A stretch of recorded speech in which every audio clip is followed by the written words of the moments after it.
strong.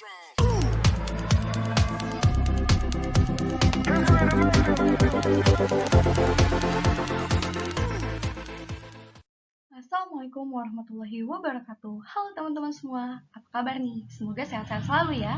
Pada kesempatan kali ini, aku akan bahas kembali mengenai pendidikan konsumsi.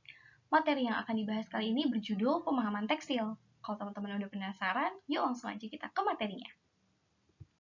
Nah teman-teman, sebelum kita masuk ke pembahasannya, aku bakal nyebutin dulu nih, materi apa aja sih yang akan kita pelajari pada hari ini.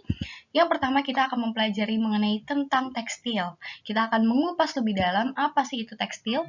Yang kedua, kita akan membahas mengenai pengertian dan sejarah. Bagaimana awal mula terbentuknya tekstil. Yang ketiga, kita akan membahas mengenai bahasan tekstil.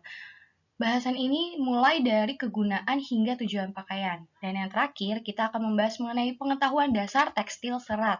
Pada bab ini, kita akan mempelajari apa itu kapas, linen, wol, rami, dan juga sutra. Teman-teman udah siap kan nih dengan pemaparan dari Bunga? Jangan lupa ya disiapkan dulu catatannya supaya nggak lupa sama apa yang aku bahas. Dan langsung aja kita mulai pemaparannya. Oke, masuk ke pembahasan yang pertama, kita akan membahas mengenai tentang tekstil. Teman-teman, apa sih yang kalian ketahui tentang tekstil? Tekstil sudah berkembang sejak adanya kebudayaan daerah yang mempergunakan kain-kain daerah yang masih sederhana, berawal dari serat-serat tumbuhan yang mudah rapuh.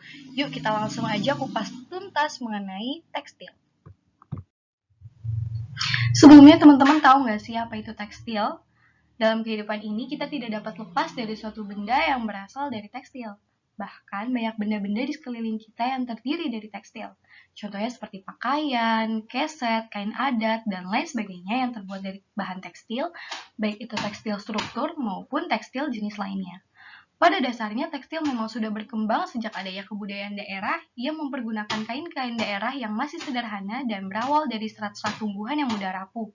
Namun, karena kerapuhan dari serat tersebut, maka untuk menguatkan bahan tekstil, dibuatlah serat-serat sintetik yang lebih kuat untuk membuat suatu kain. Ngomong-ngomong soal tekstil, keberadaan tekstil tidak lepas dari seorang wirausahawan, yaitu seorang yang memulai usahanya. Jika dikaitkan dengan tekstil, maka seorang wirausahawan harus mengetahui seluk-beluk tekstil, serta keinginan konsumen dan pasar yang dapat mendukung suatu keberhasilan dari usaha tekstil yang akan dijalankan. Oke, masuk ke pembahasan yang kedua, kita akan membahas mengenai pengertian dan sejarah tekstil. Menurut Kamus Besar Bahasa Indonesia, kerajinan tekstil merupakan kerajinan yang menggunakan bahan tekstil. Yuk langsung aja kita ke materinya. Oke, kita akan lanjut membahas mengenai pengertian dari tekstil. Tekstil adalah bahan tenun seperti cipta atau kain putih. Tekstil berasal dari serat yang diolah menjadi benang dan kain. Dari kain kemudian diolah menjadi berbagai busana dan kerajinan. Bahan-bahan serat yang dipakai untuk tekstil berasal dari serat filamen, serat staple, serat alam, dan juga serat sintetis. Selain ngomongin soal apa itu tekstil, kalian tahu nggak sih sebelum ada tekstil pada masa awal peradaban manusia, orang memakai kulit dan daun pohon untuk menutupi tubuh bagian bawah. Tetapi kemudian mereka mencoba menciptakan sesuatu yang berbeda, yang lebih mudah digunakan dan lebih stabil, yaitu dengan menggunakan tekstil. Dan setelahnya orang-orang berusaha sekuat tenaga untuk menggali sesuatu yang berhubungan dengan tekstil. Setelah melakukan banyak upaya, sebelum abad ke-7 sebelum Masehi, orang berhasil menemukan serat. Dan ini adalah titik balik sejarah tekstil. Penelitian mengatakan bahwa orang berhasil membuat kain untuk dipakai sebelum 500.000 tahun yang lalu. Pada awal sejarah tekstil, jarum dibuat dengan menggunakan kayu dan berbagai kayu keras alami. Tetapi kemudian, tepat sebelum 40.000 tahun yang lalu, jarum jahit sudah mulai dibuat yang cukup bagus untuk menjahit kain. Di Cina, tekstil pertama kali disebarkan dan kemudian diperluas di anak benua India dan Afrika. Penelitian menyebutkan wol dan serat sutra pertama kali ditemukan sebelum serat kapas. Dan semua serat tersedia di anak benua India dan perdagangan Arab dengan kain ini dan mereka mengekspornya ke berbagai negara Eropa. Di tangan serat sutra dan revolusi kain sutra, jalan sutra diciptakan untuk pertama kalinya dalam sejarah tekstil.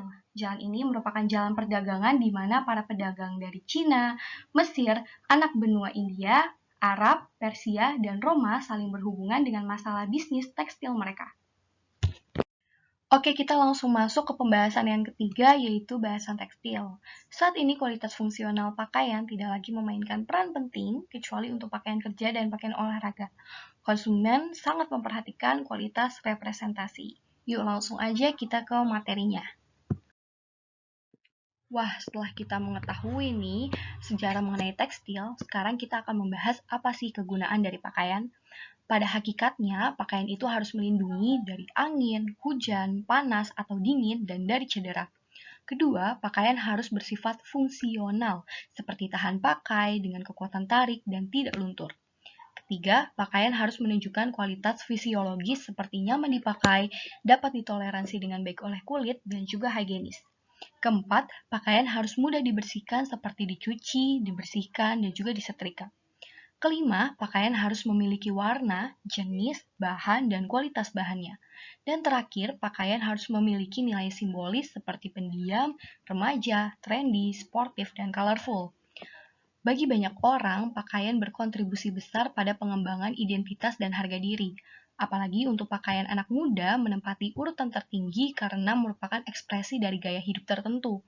Pakaian mempengaruhi kesehatan dan lingkungan kita secara mendasar. Nah, selain itu, bagaimana sih kriteria industri tekstil yang sehat dan dapat diterima di masyarakat? Ada beberapa hal yang mempengaruhi, yaitu yang pertama, produksi ekologis termasuk bahan mentah seperti udara, air, energi, dan sumber daya mineral. Kedua, kegunaan dan daya tahan. Ketiga, pembersihan yang dapat diterima lingkungan seperti mencuci alih-alih dry cleaning. Keempat, dapat didaur ulang. Kelima, keadaan produksi yang dapat diterima secara sosial. Keenam, tidak ada kerja paksa tetapi pekerjaan sukarela.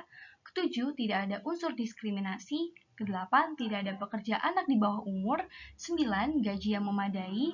10, jam kerja yang memadai seperti kurang dari 48 jam per minggu. 11, dapat diterima, tidak menurunkan kondisi kerja. Dan yang terakhir, ketaatan pada hukum industri.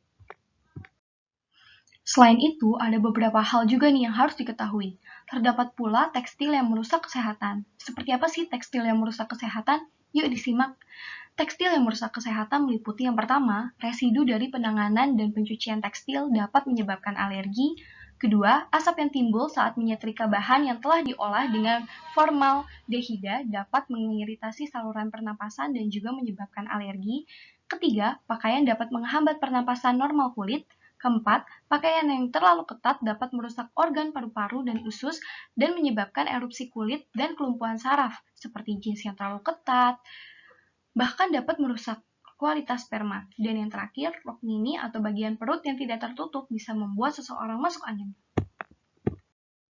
Wah, bahaya juga ya kalau pabrik tekstil nggak bisa bijak dalam proses memproduksi tekstilnya.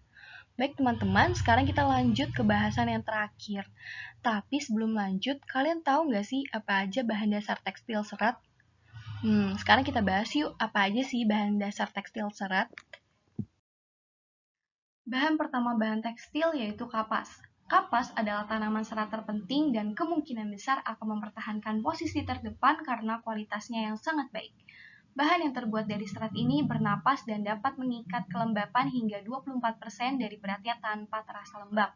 Memiliki kekuatan tarik dan tahan pakai, tidak mengisi sendiri secara elektrostatis, terasa nyaman di kulit dan mudah dirawat. Tetapi penanaman kapas dan pemrosesannya menimbulkan berbagai masalah seperti tanaman menuntut iklim, tanah, dan sumber daya air yang tinggi. Pupuk, insektisida, dan bahan layu dalam jumlah besar digunakan untuk budidaya. Di tingkat global, sekitar 1/5 dari semua pupuk dan pestisida yang digunakan di ladang kapas. Umumnya dipraktekkan monokultur tanpa rotasi tanaman. Bahan selanjutnya yaitu linen. Tahukah kalian mengenai kain linen? Kain linen merupakan salah satu jenis kain yang sangat populer. Ini karena linen adalah salah satu kain yang paling ideal untuk suhu panas maupun suhu dingin. Terbuat dari serat rami, linen adalah salah satu tekstil tertua di dunia. Dulunya, kain linen sering digunakan untuk membungkus tubuh mumi di Mesir. Saat ini, linen banyak digunakan untuk bahan membuat pakaian, spray, gorden, taplak meja, bantal, karpet, tali, dan masih banyak lagi.